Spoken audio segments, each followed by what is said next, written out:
amanhã, domingo, aqui no Internacional Eventos. A entrada é gratuita, nós temos também estacionamento gratuito, praça de alimentação e uma série de atividades acontecendo gratuitamente para todos vocês. Na manhã de hoje, desse sábado, 12 de agosto de 2022, estou recebendo aqui o Francisco Lima Neto, que é um autor, um convidado da editora Mostarda, que está aqui conosco, daqui a pouco vai fazer uma palestra, certo, Francisco? Sim. Se apresenta, Francisco, para os nossos internautas. Muito bom dia, meu nome é Francisco Lima Neto, é um prazer estar aqui com vocês, participando de mais uma Bienal.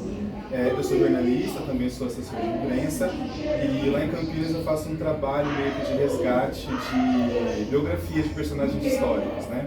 E foi assim que eu acabei chegando na editora Mostarda. Então, aqui na Bienal, com o meu terceiro livro. Eu estava vendo na sua biografia que você é jornalista formado pela PUC e que você fez uma pós-graduação em Matriz africana. Fala para mim um pouquinho sobre essa formação. Bom, jornalismo decidi desde pequeno, assim, uns 14, 15 anos já decidi que seria jornalista. Não sei de onde veio isso.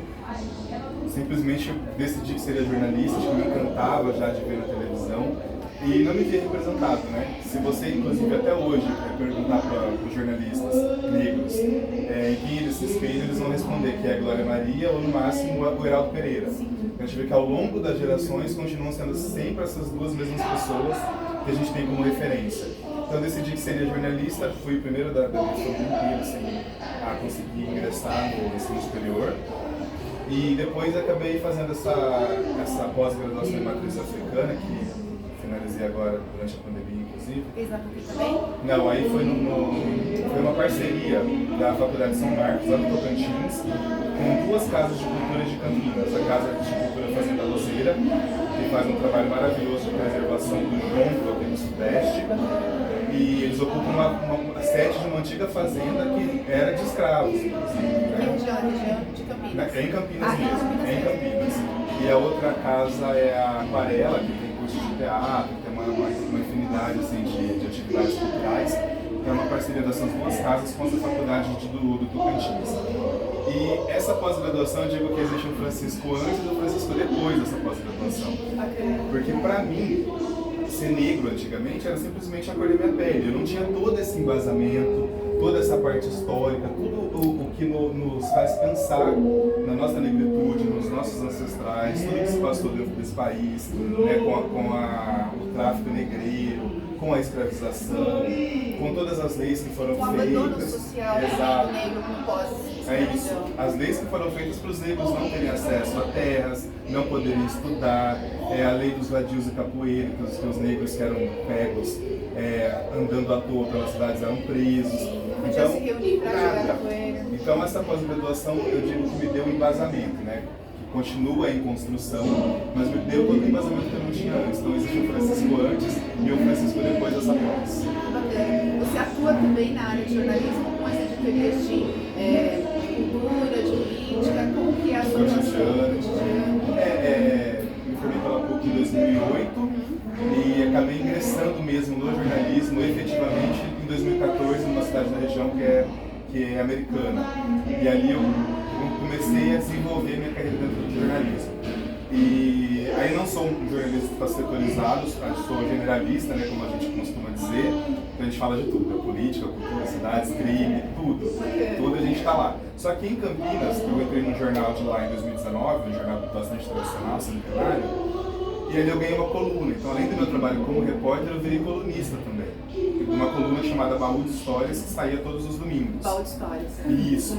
E nessa coluna eu retratava fatos históricos, personalidades que foram importantes, prédios históricos. Só que 20 anos que essa coluna existia, eu era o primeiro e único negro a ocupar aquele espaço. E todo domingo, quando ela saía, minha foto saía junto. Então eu sabia que, sendo o único negro em todo esse período a ocupar aquele lugar, eu não podia fazer o que já vinha sendo feito ao longo dessas décadas. Exato. Dos homens brancos. O que estava sendo feito era legal, mas eu tinha que trazer também toda a minha ancestralidade junto, tinha que trazer minha galera junto. E aí eu comecei a pesquisar sobre personalidades negras que fossem interessantes, que tivessem feito diferença ali na região, que eu pudesse retratar ali.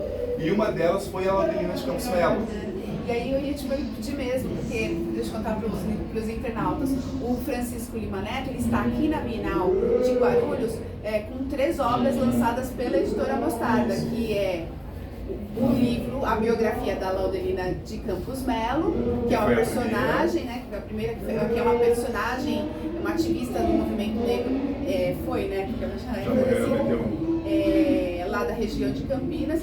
Luiz Gama, esse foi abolicionista.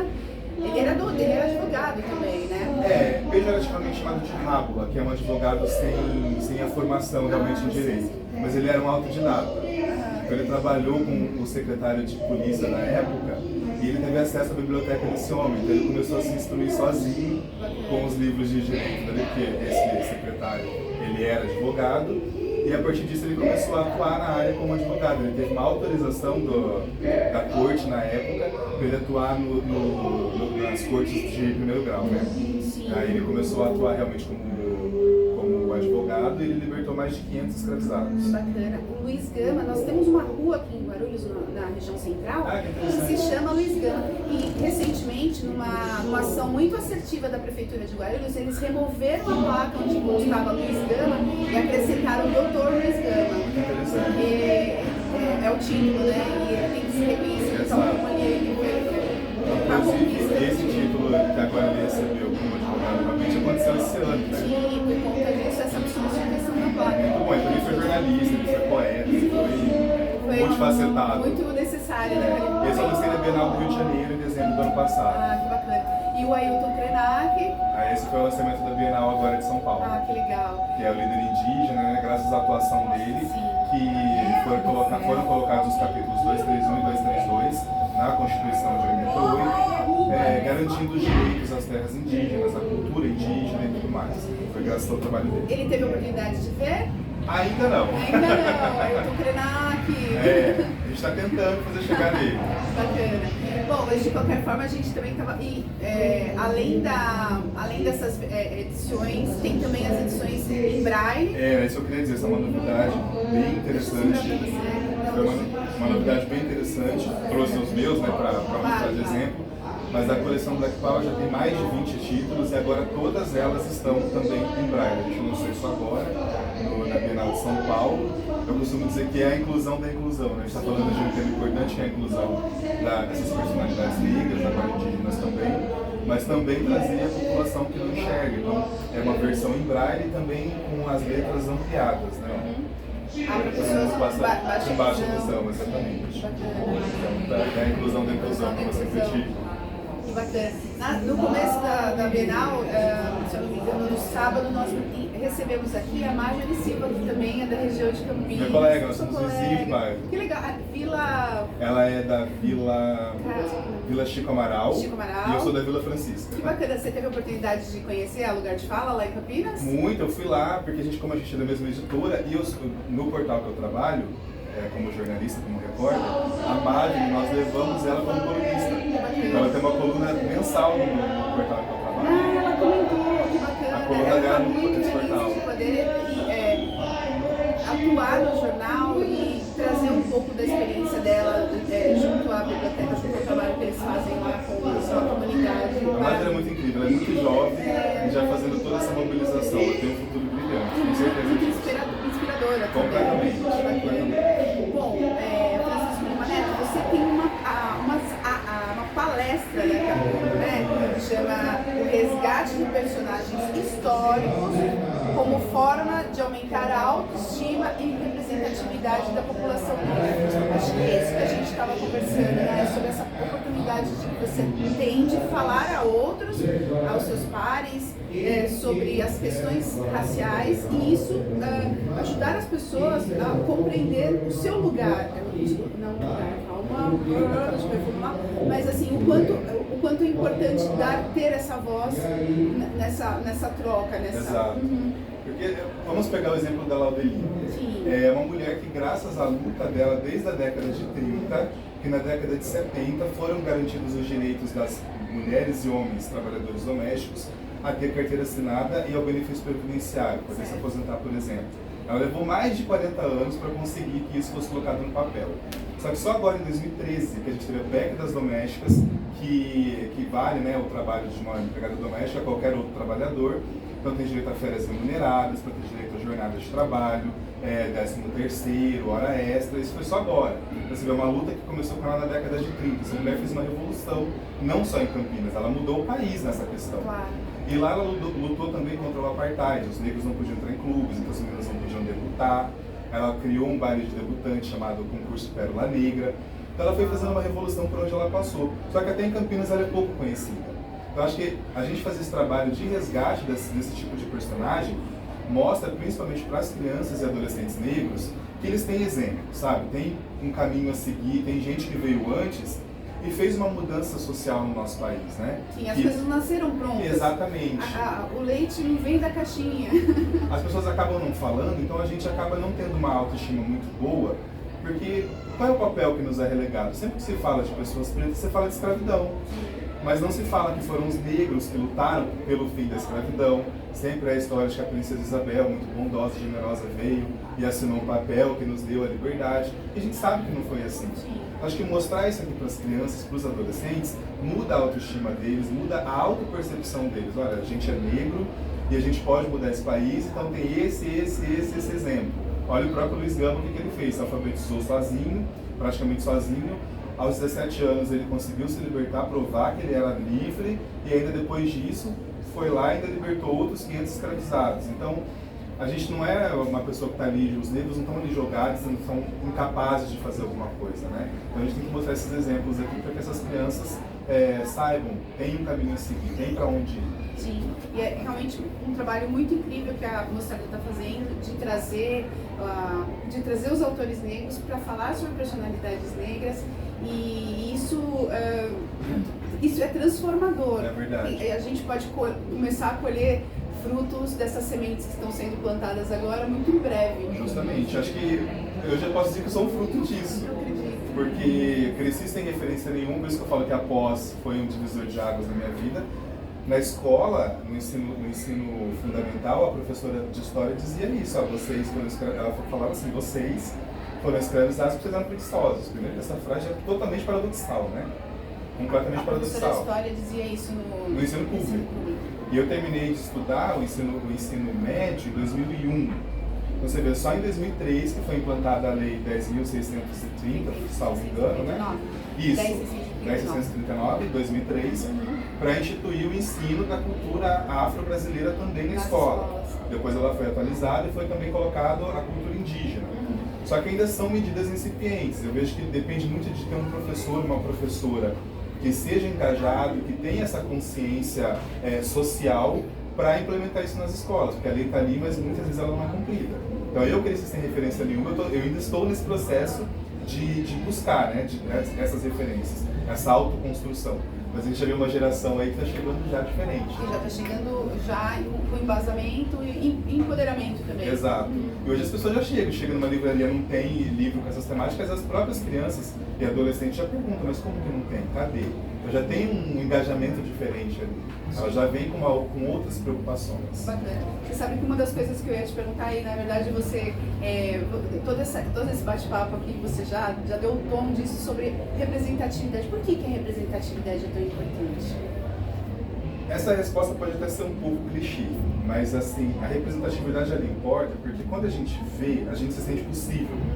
Como eu te falei de jornalismo, eu olhava na televisão e praticamente não tinha. Tinha Glória Maria e Aldo Pereira. Certo. Então assim, eu olhava para aquilo ali e falava, se tem dois ali, significa que tem um caminho que eu posso seguir e eu posso também chegar em algum lugar dentro dessa profissão.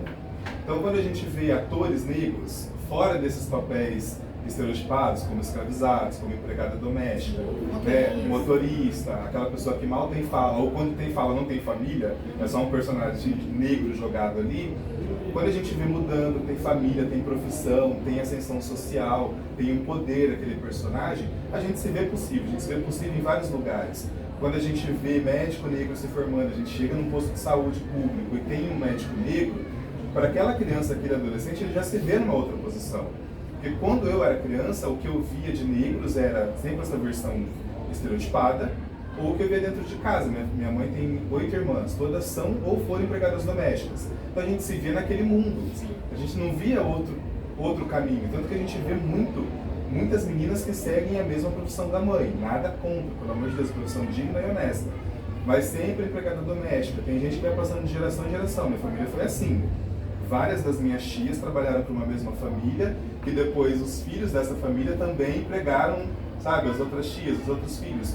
E em algum momento a gente precisa quebrar isso, a gente precisa cortar esse mal pela raiz, eu acho. Então, tenho certeza que passa pelo estudo. Sim. Então, foi um estudo que me deu essa oportunidade de quebrar isso. O mundo está melhorando, Francisco? Eu vejo muito como uma queda de braço ou aquela corda, aquela brincadeira de corda que a gente puxava. Tem hora que vai, tem hora que volta. Mas Cabo de ferro? Cabo de guerra. Cabo de guerra. Eu sinto muito como um cabo de guerra. Tem momentos que a gente consegue avançar bastante, de repente acontecem algumas movimentações políticas e tem um refluxo, mas eu acho que no geral o saldo é positivo. Sim. Como eu falei, hoje a gente já se incomoda com certas coisas, pessoas brancas já observam alguns comportamentos, algumas falas, e elas mesmas já se posicionam, elas mesmas já cobram. Se a gente, falando de TV novamente, a gente vê lá numa novela que não tem personagens, ou se são muito estereotipados, as pessoas já reclamam, chega numa livraria já procurando essa temática. Então acho que no sentido geral tem melhorado bastante. Que bacana. Bom, tem muito ainda para avançar, não, óbvio, tem muito para avançar, e assim, tem toda a sensibilização também das pessoas cuja negritude não está evidente na pele, porque eu costumo dizer que nós somos brancos no Brasil. Exatamente. Sim, né? E quando chegam fora do país percebem que não são tão brancos. Exatamente. Principalmente na Alemanha, né? A gente não é branco, né? Não mesmo. Mas despertar em todos nós cuja negritude não está evidente um sentimento de não só de não ser racista, mas de combate ao racismo. Exato.